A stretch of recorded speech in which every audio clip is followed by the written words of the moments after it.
Hey guys, I'm Nick Pino from Tech Radar, and I'm here with, And I'm Wyclef Jean.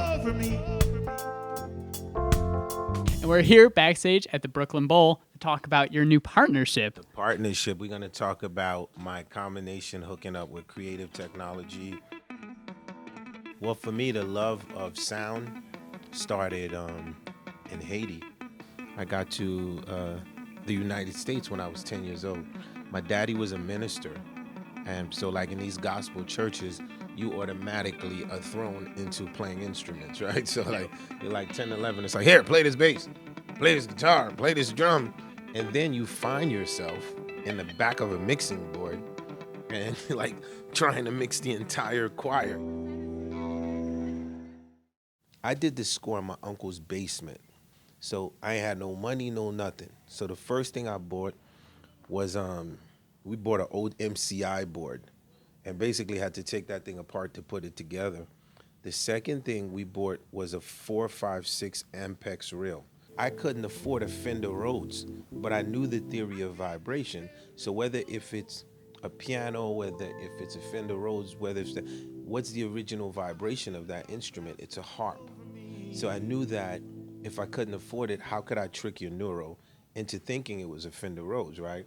So I took the oscillator from an S900, midied it into, because it's going at 440, which is perfect pitch to be debatable depending on what part of the world you in, right? So, and then now when you hear strum in my pain, and then you hear this sound, which sounds like a Fender Rhodes, but it's actually just an oscillator, which is midied through a verb. So this is what I'm saying about like vibration. So audio engineers fully understand that at the end of the day, what you're trying to do is you're trying to make the person feel something.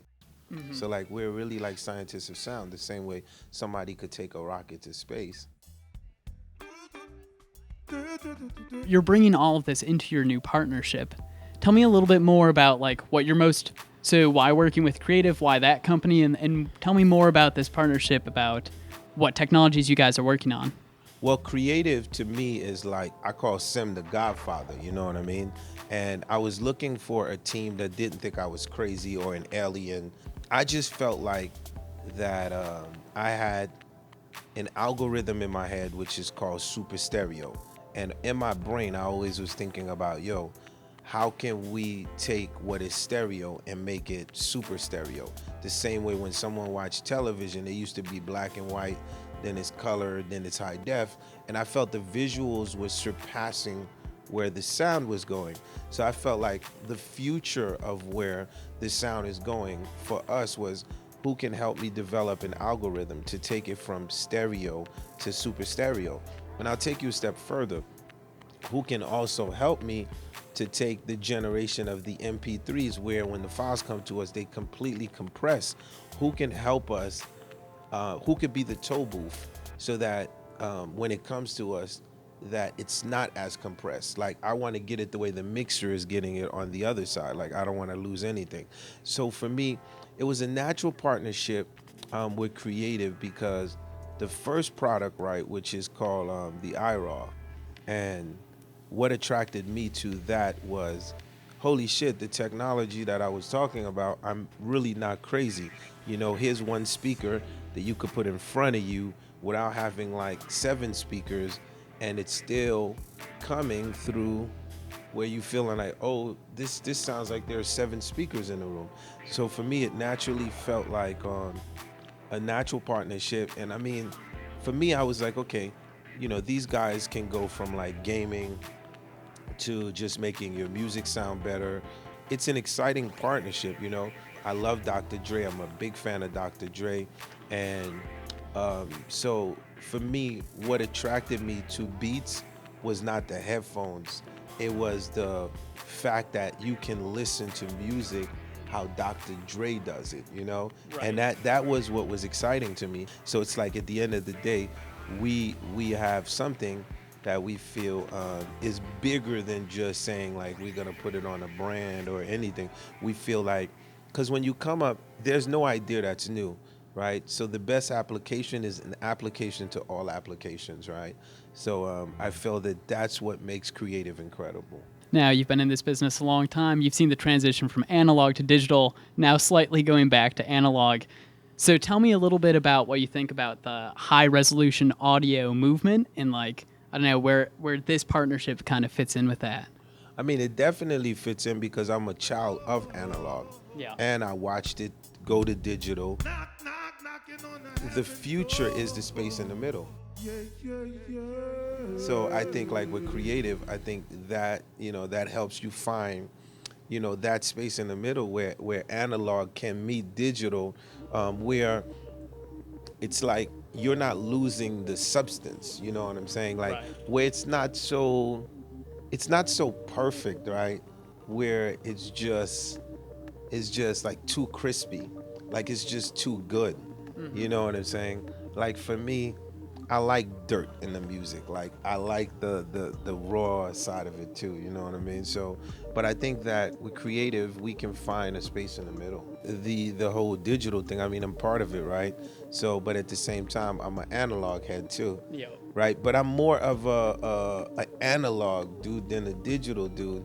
But the combination of the two is it becomes invincible. You know what I mean? So I don't think that I really don't believe me like the way I do music. I don't think that one lives without the other. You know what I mean?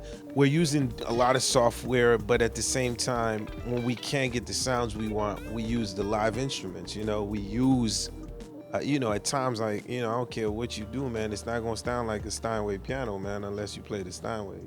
So, Clef, your first product coming out with Creative is the iRoar that you're consulting on, you're doing some work with. Where do you see, I mean, this is a new partnership, but where do you see this going down the road? Where do you see this taking you? I mean, really, I think that within the next like 3 years, I think we're gonna be part of creating the next wave of sound in the sense of how you hear the sound, because we really care about sound. So I mean, here, like it's not someone who's like, oh, let me do this. You're talking about someone who was a creator of the score, the Fugees, someone who wrote Maria, Carlos Santana, Hips Don't Lie, Shakira. My first love is always, how do you hear it?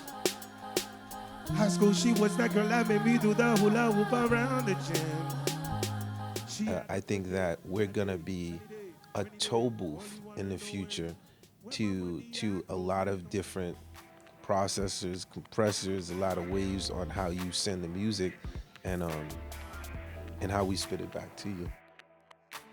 Clef, what else is going on with you? You got a new album coming out, right? Yeah, definitely. Well, shout out to the Fugees this year. It's the 20th year anniversary of the score. And then next year will be like the 20th anniversary of the Carnival. So we already started working on what is Carnival 3. So we definitely got a lot of great music coming. Awesome. Well, Clef, I know you got a concert tonight, so I'll let you get going. But thank you so much for talking to us. And for all the news and information you need to know about the latest products, keep it locked on Tech Radar. What's up? This your boy Wyclef Jean. Y'all already know what it is, man. Yo, creative technology, the iRaw super stereo. Y'all watching Tech Radar. Nano, baby.